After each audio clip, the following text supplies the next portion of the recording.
গতকালকে সম্ভবত 9টা গিয়েছে, তার আগের দিন 8টা গিয়েছে, আজকে 12টি যাচ্ছে। এই 12টি গাড়ি ইনশাআল্লাহ 3টি কুমিল্লাতে, 3টি ফেনীতে, 3টি নোয়াখালীতে এবং 3টি ফেনীতে চলে যাবে। তবে এই মুহূর্তে সবচেয়ে বেশি আমরা প্রায়োরিটি দিচ্ছি সেনাবাহিনীর কাছে মালামাল হস্তান্তর করা, কারণ দুর্গম এলাকাতে তারাই শুধুমাত্র পৌঁছতে পারছেন। আপনারা যারা বিভিন্ন জায়গা থেকে ত্রাণ নিয়ে যান, আমি আপনাদেরকে বিনয়ের সাথে বলতে চাই, রাস্তার ধারে থাকা মানুষদেরকে দিয়ে দায় সারবেন না, তাদেরকেও দিবেন, রিমোট এরিয়াগুলোতে ঢোকার চেষ্টা করবেন। এই যে কেটে গেল, কষ্ট হচ্ছে না মানসিক? দেশের জন্য করতেছি আমরা, দেশের মানুষের জন্য করছেন। কত আবেগ মানুষের, কত উচ্ছ্বাস, সেটা আসলে এখানে না আসলে, না দেখলে বোঝা যাবে না। আমাদের টিমের সদস্যরা কখনো মসজিদে, কোনো স্কুলে, এক এক দিন এক এক জায়গা থেকে তারা কাজ করছে। একটু আসসালামু আলাইকুম ওয়া রাহমাতুল্লাহি ওয়া বারাকাতুহু। সুপ্রিয় দর্শক শ্রোতা ভাই বোন, আমরা গতকাল সারাদিন ফেনীতে ছিলাম, আগের দিন রাতভর ফেনী, নোয়াখালী, লক্ষ্মীপুর এলাকাতে আমরা থেকেছি এবং আজকে ভোরে আমি এসে ঢাকায় পৌঁছলাম। আজকের দিনটা থেকে আবার আগামীকাল হয়তো আমি ইনশাআল্লাহ উপদ্রুত এলাকায় যাব। ফেনীতে আমি নিজে যা দেখেছি সেটি আপনাদের কাছে একটু বর্ণনা দিতে চাই, বিশেষ করে এই মুহূর্তের সেখানকার যে চ্যালেঞ্জগুলো এবং সেগুলো আমরা কিভাবে উত্তরণ করতে পারি সে সম্পর্কে আমি আমার ক্ষুদ্র অভিমত ব্যক্ত করতে চাই। সেই সাথে আমার নিজের চোখে দেখা কিছু দৃশ্য, কিছু ঘটনাবলী এর বিবরণ আমি দিতে চাই আপনাদের কাছে। প্রথমত যেটি বলতে চাই তা হলো, বন্যা পরিস্থিতি একদিক থেকে উন্নত হচ্ছে, আরেক দিক থেকে অবনতির দিকে যাচ্ছে। আমরা জানি যে ফেনী শহরের পানিগুলো আস্তে আস্তে কমছে এবং কোন কোন থানাতে পানি কমলেও নতুন করে আবার দাগনভূঞাতে এবং আরো কিছু কিছু থানাতে নতুন করে পানি বাড়ছে। নোয়াখালীতে, লক্ষ্মীপুরে, এই সমস্ত এলাকাগুলোতে আমরা জানি যে পানি বাড়ছে। তো এই যে পরিস্থিতি চলছে, এই পরিস্থিতিতে আসলে কতদিনে আমরা পুরো স্টেবল পরিস্থিতিতে যেতে পারবো সেটা একমাত্র আল্লাহ তাআলা ভালো জানেন। নতুন করে যে এলাকাগুলো প্লাবিত হচ্ছে সেগুলোতে এখানকার পানিগুলো সেদিকে চলে যাচ্ছে। তো এই পরিস্থিতিতে কোন কোন জায়গায় নতুন করে বিপর্যয় সৃষ্টি হচ্ছে, আবার সেখানে উদ্ধার তৎপরতা চালানোর প্রয়োজন দেখা দিয়েছে। ফেনীর কিছু কিছু জায়গা আছে যে জায়গাগুলো এখনো পর্যন্ত কোন প্রকার ত্রাণ সেখানে আমরা সাধারণ মানুষ পৌঁছতে পারছি না। তমদিকে পরশুরাম আছে, ছাগলনাইয়া আছে, ফুলগাজী আছে, আরো অনেকগুলো থানা আছে, সোনাগাজী আছে। এই থানাগুলো বিশেষ করে আমি নিজের চোখে কালকে মিজান রোড থেকে একটা স্পিড বোর্ডে করে বিকাল 5:30 থেকে রাত 8:30 পর্যন্ত আমরা ছাগলনাইয়ার দিকে যাওয়ার চেষ্টা করেছি, মানে যতদূর যাওয়া যায়। আমরা আমাদের সাথে একটা ট্রাক্টর নিয়ে নিয়েছি, যে ট্রাক্টর পানিতে অনেক দূর চলতে পারে এবং সে ট্রাক্টরে আমরা বেশ কিছু ত্রাণের প্যাকেট নিয়েছি, আমাদের বোটে কিছু প্যাকেট নিয়েছি, বোট এবং ট্রাক্টর দুইটা নিয়ে গিয়েছি। ট্রাক্টর যতদূর যেতে পেরেছে গিয়েছে, তারপর আমরা বোটে গিয়েছি। এই পুরো জায়গাটাতে দেখার পর আমার কাছে যেটা মনে হয়েছে যে এখনো পরিস্থিতি অনেক বেশি ভয়াবহ।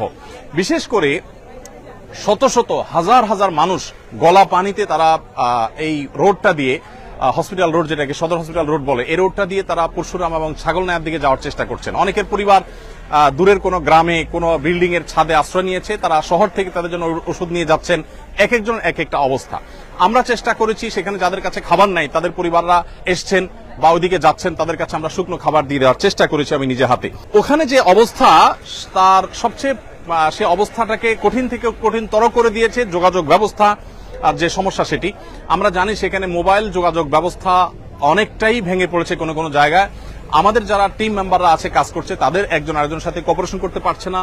ইতিমধ্যে আমরা শুনেছি যে সংশ্লিষ্ট কর্তৃপক্ষ তাদের এই সেবাটাকে সচল করবার জন্য চেষ্টা করছেন, কিন্তু দ্রুততর সময় এটা করা উচিত। এটা না করার কারণে অনেক গুজব ছড়াচ্ছে, অনেক মানুষ তার বাবা মার সাথে যোগাযোগ করতে পারছেন না, অনেকে নিজের সহকর্মীকে হারিয়ে ফেলে মনে করছেন তিনিও হয়তো মারা গেছেন। তো এরকম পরিস্থিতিতে আসলে আমাদের যে মোবাইল ফোনের নেটওয়ার্ক সেটা স্বাভাবিক করাটা খুব বেশি গুরুত্বপূর্ণ হয়ে পড়ছে। আমরা একটা বড় সমস্যা দেখতে পাচ্ছি ত্রাণ কার্যক্রম পরিচালনা করতে গিয়ে, সেটা হলো যে সমন্বয়হীনতা। এই সমন্বয়হীনতাটা চরম থেকে চরম আকার পৌঁছেছে। সবাই আসছে, শত শত ট্রাক মাল নিয়ে আসছে, কিন্তু কে কোথায় যাবে, কে কোথায় দিবে, স্থানীয়দের কোনো হেল্প যাদের নাই, বিশেষ করে তারা গলদঘর্ম হয়ে যাচ্ছে, রাস্তাগুলোতে আননেসেসারি জ্যামের সৃষ্টি হয়ে যাচ্ছে।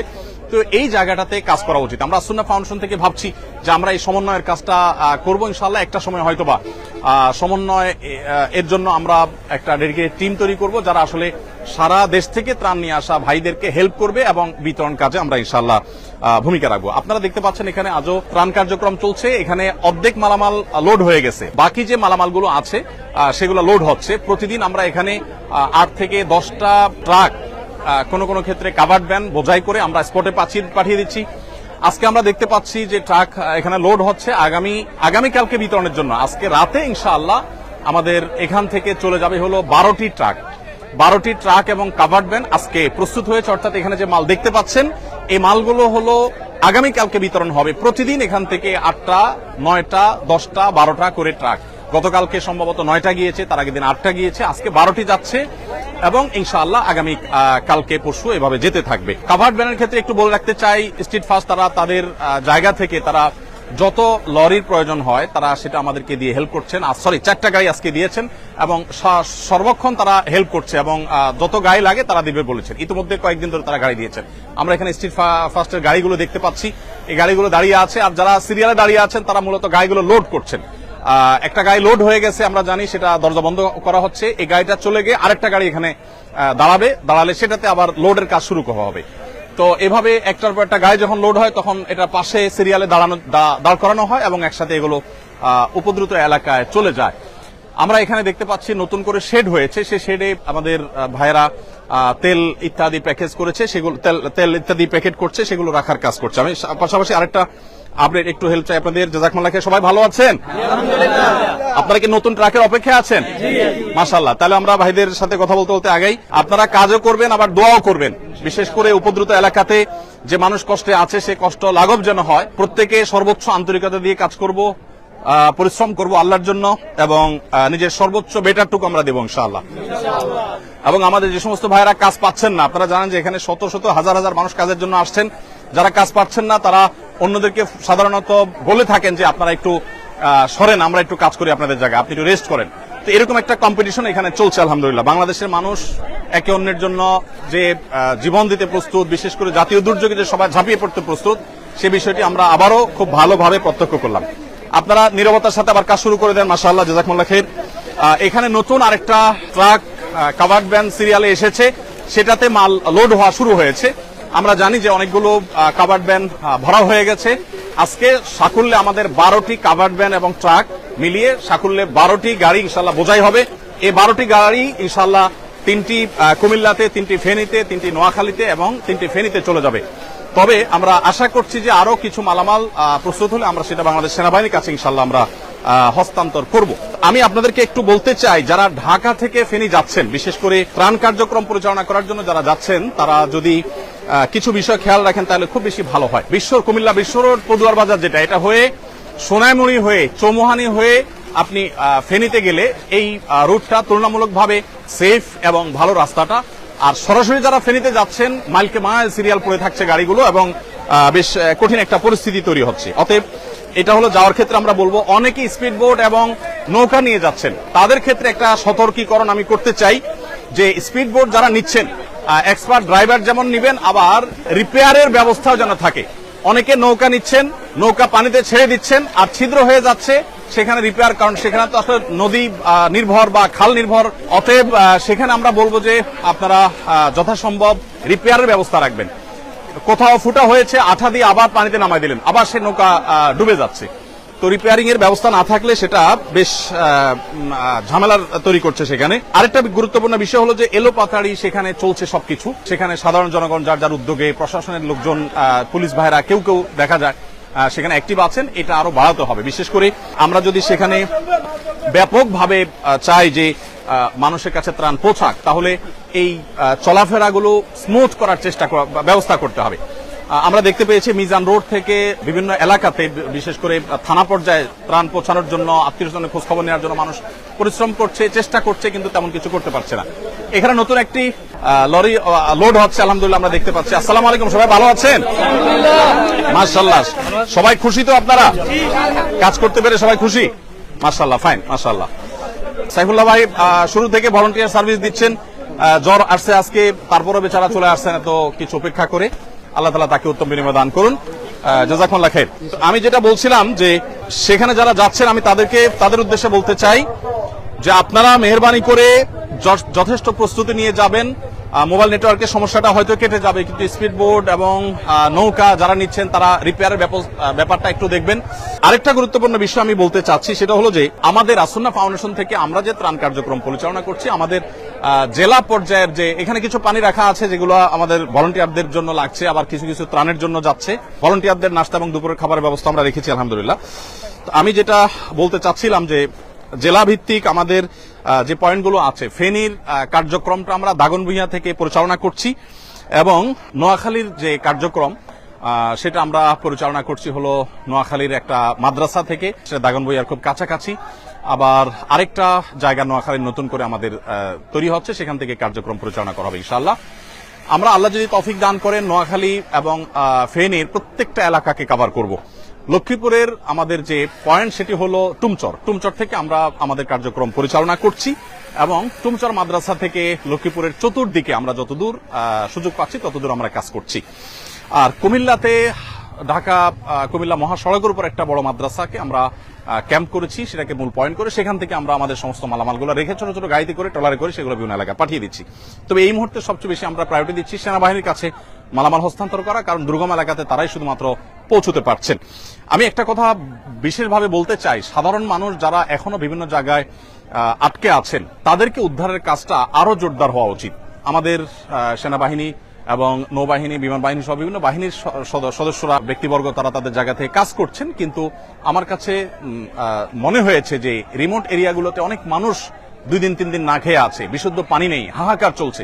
মানুষ আমাদের কাছে হাতে পায়ে ধরছে যে মাল পাঠান, আমাদের কাছে মাল রেডি, শুধু আমাদের কাছে নয়, শত শত ট্রাক সিরিয়ালে আছে, কিন্তু এই মালগুলো যে পৌঁছানো হবে তার জন্য আসলে তেমন কোনো ব্যবস্থাপনা নেই। তো বাংলাদেশ সেনাবাহিনীর সদস্যবৃন্দ তারা উদ্ধার কাজও করছেন। আবার এদিকে আমরা জানি নতুন নতুন জেলা উপদ্রুত হচ্ছে, সেই জেলাগুলোতে তারা কাজ করছেন, যার কারণে আসলে এত বেশি জেলা এফেক্টেড হয়ে গেছে, 11টি জেলা এফেক্টেড হয়ে গেছে, চাপটা অনেক বেশি পড়ে গেছে। তারপর আল্লাহ তাআলা আমাদেরকে সাহায্য করুক। আমি আমার একটু অতিরিক্ত অভিজ্ঞতা আপনাদের সাথে শেয়ার করতে চাই। আমরা দেখেছি যে যারা সেখানে ত্রাণ দিতে যাচ্ছেন তারা অনেকেই উদ্ধার কাজে নেমে যেতে হচ্ছে, কারণ এমন এমন বৃদ্ধ মানুষ আছে যে বৃদ্ধ মানুষগুলোকে দেখে আপনি আসলে ঠিক থাকতে পারবেন না। আমি গতকালকে আমার বোটে করে আমরা যখন পরশুরাম এবং ছাগলনাইয়ার দিকে যাওয়ার চেষ্টা করছিলাম, সেই বোটে আমরা বোট থেকে লক্ষ্য করলাম যে 2 জন তরুণী, তাদের একজন সাথে একজন পুরুষ আছেন, তারা গলা পরিমাণ পানি দিয়ে হেঁটে হেঁটে আসছেন। তাদের অবস্থা দেখে বোঝা যাচ্ছে তারা ক্লান্ত এবং তারা ফেনী শহর পর্যন্ত যেতে এখনো তাদেরকে আরো হয়তো ঘন্টাখানেক হাঁটা লাগবে পানিতে।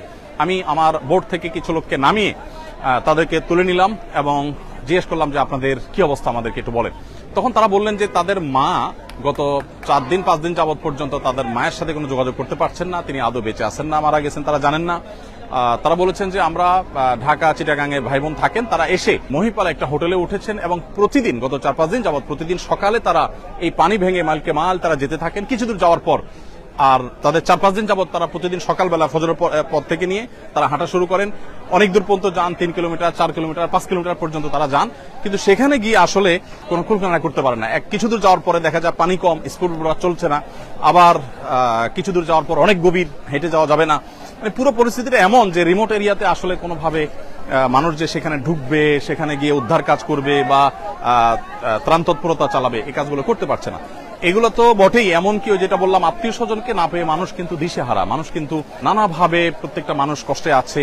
আমি যে 2টি বোনের কথা বললাম, তারা 5 দিন যাবৎ সকাল থেকে সন্ধ্যা পর্যন্ত তারা শুধু হেঁটে যান আর আসেন, কিন্তু পরশুরাম থানায় তাদের বাড়ি, সেখান পর্যন্ত তারা পৌঁছতে পারে না। তো এই হলো পরিস্থিতি যে সাধারণ মানুষের কষ্ট এটা এতটা চরমে পৌঁছেছে যে না নিজের চোখে না দেখলে সেটা আসলে বলে বোঝানো কঠিন।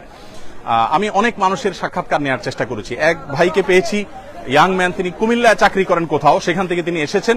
কুমিল্লা থেকে যে আসলেন তিনি তার মায়ের বাবার খোঁজ খবর নিচ্ছেন, কোনো খোঁজ খবর নাই এবং আদৌ তারা বেঁচে আছেন কিনা, কোথায় আছেন জানেন না, ঘর বাড়ি আছে কিনা জানেন না, ঘর বাড়িতে যাওয়ারও কোনো ব্যবস্থাপনা নেই। তো এই জিনিসটা বড় কঠিন, বিশেষ করে মোবাইল নেটওয়ার্ক এইভাবে ভেঙে পড়েছে এবং এটা আপনার অকার্যকর হয়ে গেছে অনেকটা, যে বেশিরভাগ ক্ষেত্রে মোবাইলে যোগাযোগ করা যাচ্ছে না। এমনকি আমাদের যারা টিম মেম্বাররা আছে কাজ করছেন তাদেরকেও আমরা যোগাযোগ করতে পারছি না, যার কারণে ত্রাণ কাজ কিন্তু ব্যাপকভাবে ব্যাহত হচ্ছে। এখানে আমরা দেখতে পাচ্ছি যে প্রস্তুত হওয়া যে প্যাকেটগুলো, বেশ বড় সড়ো প্যাকেট, এখানে 10 কেজি করে চাল, 2 কেজি করে ডাল, তারপরে তেল, লবণ, চিনি সবকিছু এখানে আছে। এগুলো এখানে আমরা দেখতে পাচ্ছি 2টা ট্রাকে লোড হচ্ছে। আবারও আমি স্ট্রিট ফাস্টকে ধন্যবাদ জানাতে চাই, তারা আমাদেরকে কাভার্ড ভ্যান দিয়ে হেল্প করেছেন। এখানে তেল আমরা দেখতে পাচ্ছি এক প্রান্ত থেকে অপর প্রান্ত পর্যন্ত সবগুলো, এখানেও বেশ কিছু তেল এবং লবণ এখানে আছে আমরা দেখতে পাচ্ছি। 2 পাশে বোঝাই করা তেল এবং লবণের সারি, আর এই পাশে তেলের যে সারিগুলো আছে আমরা দেখতে পাচ্ছি, এই পাশ থেকে নিয়ে একেবারে শেষ মাথা পর্যন্ত এগুলো সবগুলোই হলো তেলের কার্টুন। 2 লিটার করে আমরা তেল দিচ্ছি প্রত্যেকটা প্যাকেজের মধ্যে। এখানে আমরা দেখতে পাচ্ছি খেজুরের প্যাকেজ হয়েছে। আমরা জানি 4-5টা খেজুর একটু পানি খেলে একবেলা খাবারের কাজ অনেক ক্ষেত্রে হয়ে যায়। এই জন্য প্রত্যেক ফ্যামিলিকে একটা করে প্যাকেট আমরা খেজুর দিচ্ছি মোটামুটি। আমাদের এখানে যারা কেউ যদি আহত হন বা শারীরিক অসুস্থতা ফিল করেন তাহলে তাদের জন্য প্রাথমিক ট্রিটমেন্ট দেওয়ার ব্যবস্থা এখানে আছে। আমরা দেখতে পাচ্ছি আমাদের ভাইরা কাজ করছে। আসসালামু আলাইকুম, ভালো আছেন? ভালো আছেন? হ্যাঁ ভাই, আপনি অসুস্থ অনুভব করছেন? একবার চালের বস্তা নেওয়ার পরে একটু মানে মাথাটা ঘুরাতে পারছি না খুব একটা। ইন্নালিল্লাহ, ব্যথা অনুভব করছেন? হ্যাঁ একটু না, তারপরেও মানে প্রথমে ইয়াতেই সমস্যা হয়েছিল, তারপরে আমি দীর্ঘক্ষণ চালের বস্তা নিয়েছি। এখন স্প্রে করার পর কি একটু ভালো অনুভব করছেন? ভালো মনে ব্যথা হয়েছে ভাইয়ের, সেজন্য স্প্রে করে তাকে সাময়িক এবং তৎক্ষণাৎ যে তার ব্যথাটা সেটা রিমুভ করার চেষ্টা করা হয়েছে আলহামদুলিল্লাহ। কি নাম আপনার ভাই? আমার নাম মোহাম্মদ মুকুল মাহমুদ। মুকুল মাহমুদ ভাই, মাশাআল্লাহ। এরকম আরো অনেক ভাইরা আছেন যারা আসলে কোনো কারণে অসুস্থ হয়ে পড়লে সাথে সাথে এই যে আরেক ভাইকে আমরা দেখতে পাচ্ছি। আসসালামু আলাইকুম, কি নাম আপনার? কাজ চলুক, সমস্যা নাই। মোহাম্মদ মেহেদী হাসান। আপনার কি হয়েছে? কি ট্রাক থেকে ডাল উপর থেকে টানার সময় হাতে ফুলে গেছে আর কি। ইন্নালিল্লাহ। আপনি কোথায় কি করেন? আমি ডেলিভারি কাজ করতেছি। কিসে? এটা হচ্ছে গুলশান ডিসিসি মার্কেটে। আচ্ছা, মাশাআল্লাহ। ডেলিভারি কাজ করেন, এখন আপনি এখানে স্বেচ্ছায় শ্রম দিতে এসেছেন। মাশাআল্লাহ, আল্লাহ তাআলা আপনার হাত ভালো করে দেখ। এই যে কেটে গেল, কষ্ট হচ্ছে না মানসিক? দেশের জন্য করতেছি আমরা, এই কষ্ট দেশের মানুষের জন্য করছেন। কত আবেগ মানুষের, কত উচ্ছ্বাস, কত আনন্দ, কত মানুষের উদ্যম কাজের জন্য, সেটা আসলে এখানে না আসলে না দেখলে বোঝা যাবে না। যারা আমাদের টিম কাজ করছে ওখানে স্পটে, তাদের কষ্ট বর্ণনার অতীত। নাওয়া নেই, খাওয়া নেই, কোনো কিছু ঠিক ঠিকানা নেই। আমাদের টিমের সদস্যরা কখনো মসজিদে, কোনো স্কুলে, এক একদিন এক এক জায়গা থেকে তারা। ভাই, আপনি কি করেন বললেন? আমি স্টুডেন্ট, চাকরির পরিস্থিতি নিচ্ছি আর কি। মাশাআল্লাহ, আল্লাহ তাআলা আপনার রাজশাহী বিশ্ববিদ্যালয় থেকে পড়াশোনা করেছেন ভাই, আল্লাহ তাআলা আপনার হালাল উপার্জনের ব্যবস্থা করে দেখ, আমরা মনে প্রাণে দোয়া করি। মাশাআল্লাহ, আপনি আজকে প্রথম আসছেন এখানে? জি।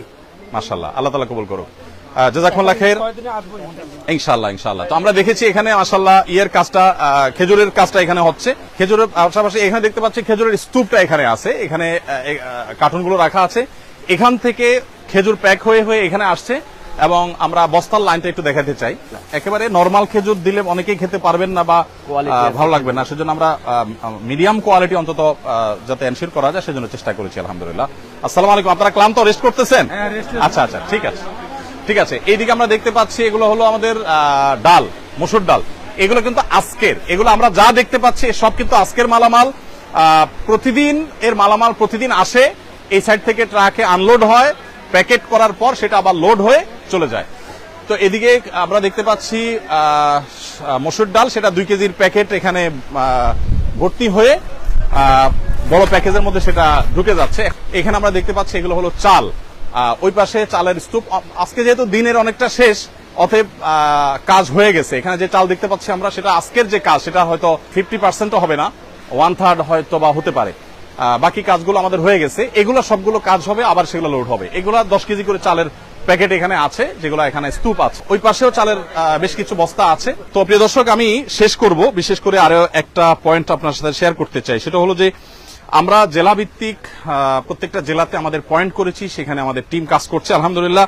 আপনারা যারা বিভিন্ন জায়গা থেকে ত্রাণ নিয়ে যান, আমি আপনাদেরকে বিনয়ের সাথে বলতে চাই, রাস্তার ধারে থাকা মানুষদেরকে দিয়ে দায় সারবেন না।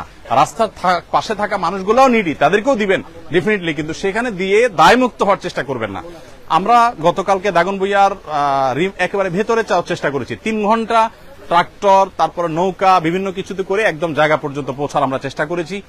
এবং ছাগলনাইয়া পরশুরাম রোডে আমরা যতদূর পেরেছি গিয়েছি, কিন্তু একেবারে মূল যে এফেক্টেড এরিয়া সেখানে আসলে যাওয়ার মতো পরিস্থিতি এখনো হয়নি। ঠিক একইভাবে আপনারা যারা কাজ করছেন, আমি বলবো যে সীমিত পরিসরে কাজ করলেও চেষ্টা করবেন স্থানীয় রিলায়েবল এবং বিশ্বস্ত মানুষদের সাথে কথা বলে তাদেরকে সাথে নিয়ে আপনি ভেতরে যাবেন এবং যথাসম্ভব রিমোট এরিয়াগুলোতে ঢোকার চেষ্টা করবেন। আল্লাহ তাআলা আমাদের সবাইকে তৌফিক দান করুন। সেখানকার পরিস্থিতি আসলে একেবারে নিশ্চিন্ত হওয়ার মতো কোনো পরিস্থিতি তো নাই, বরং এখনো 4-5 দিন পর্যন্ত বহু পরিবার পড়ে আছেন বিভিন্ন জায়গায়, তাদের কাছে ত্রাণ পৌঁছানো দরকার।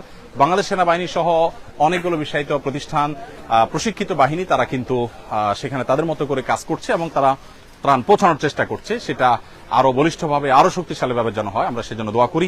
আল্লাহ তাআলা সবাইকে তৌফিক দান করুন। আল্লাহ তাআলা আপনাদের সবাইকে উত্তম বিনিময় দান করুন। সবাই ভালো আছেন তো?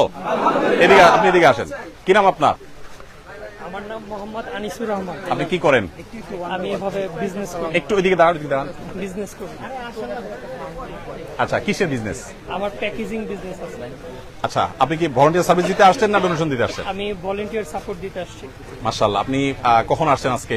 আমি আজকে আসছি জোহরের নামাজের আগে। আচ্ছা আচ্ছা, মাশাআল্লাহ। এই পর্যন্ত কাজ করেছেন? জি, আলহামদুলিল্লাহ। বস্তা টেনেছেন আপনি? জি, জি, জি। কতগুলো বস্তা টেনেছেন আনুমানিক? আর চালের বস্তা প্রায় 300-র উপরে। কি বলেন, আপনি 300 উপরে বস্তা না না, টেনেছেন? আমরা সবাই সম্মিলিত। আচ্ছা, আপনাদের টিম আর কি, বুঝতে পেরেছি, গ্রুপ ওয়ার্ক। হ্যাঁ, সেটা বলেন। তো বস্তা তো টানতে নিশ্চয়ই অভ্যস্ত না, না, কষ্ট হয় নাই? হয়েছে সবকিছু আল্লাহর জন্য। আল্লাহ রাজি খুশি। তাআলা উত্তম বিনিময় দান করুন ইনশাআল্লাহ। কি নাম তোমার? আরিয়ান, হ্যাঁ, আদিলান আরিয়ান, মাশাআল্লাহ। কোত্থেকে আসছো? বনশ্রী। বনশ্রী থেকে। ওর আব্বুকে আপনি? আমি ওর বড় ভাই হুজুর। আচ্ছা, আমি ওকে আজকে দুইটা অপশন দিয়েছিলাম যে তুমি আসন্না ফাউন্ডেশনে যাবে না একটা পার্কে যাবে। ওর মাদ্রাসা আজকে বন্ধ হয়েছে। ও ও মাশাআল্লাহ, বলেছে যে আমি আসন্না ফাউন্ডেশনে যাবো। মাশাআল্লাহ, মাশাআল্লাহ। আমাদের বাচ্চারা অনেকে, আমাদের মাদ্রাসার বাচ্চারা, অন্য বাচ্চারা পানি খাওয়ানোর কাজটা করছে এবং অন্যান্য কাজ তাদের মতো করে তারা করছে। আমরা শেষ করবো, যেহেতু আমাদের এক গ্রুপের নামাজ শেষ, এখন দ্বিতীয় জামাত শুরু হবে। আল্লাহ তাআলা আমাদের সবাইকে উত্তম বিনিময় দান করুন। জাযাকুমুল্লাহ খাইর। এবং দুর্গত মানুষদের আল্লাহ তাআলা দুর্গতি দূর করুন, তাদের কষ্ট দূর করুন, লাঘব করুন। আমরা সে দোয়া করি এবং প্রত্যেকে যার যার জায়গা থেকে চেষ্টাও চালাবো, দোয়াও করব। এবং যারা এলাকাতে আছেন তারা উদ্ধার কাজে সাধ্য অনুযায়ী, একদম দুর্গম জায়গা যদি না পারেন, যতটুকু পারেন মানুষের উদ্ধার কাজে একটু সহায়তা করেন। এবং যথাসম্ভব প্রত্যেকে অসুস্থ মানুষদেরকে প্রায়োরিটি দিয়ে দিয়ে তাদেরকে উদ্ধার কাজ করার চেষ্টা করি। বিশেষ করে আমরা যারা ত্রাণ দিতে গেছি তারাও চেষ্টা করি। আমি ত্রাণ দিতে গিয়েও একজন বৃদ্ধ মানুষকে দেখেছি হেঁটে যাচ্ছে অনেক দূর কষ্ট করে, কালকে দাগনভূঞার ঘটনা। পরে আমাদের কিছু ভাইদেরকে বলে আমি বললাম যে আপনারা একটু নামেন, ওনাকে একটু উঠান। অনেকে উঠায় নেওয়া হয়েছে। এরকম বিভিন্ন পর্যায়ে কাজ চলছে, সেই কাজটা আরো জোরালোভাবে চলুক, আমরা সে দোয়া করি। জাযাকুমুল্লাহ খাইর। আসসালামু আলাইকুম রাহমাতুল্লাহ। আসুন্নাহ ফাউন্ডেশন, উম্মার স্বার্থে সুন্নাহর সাথে।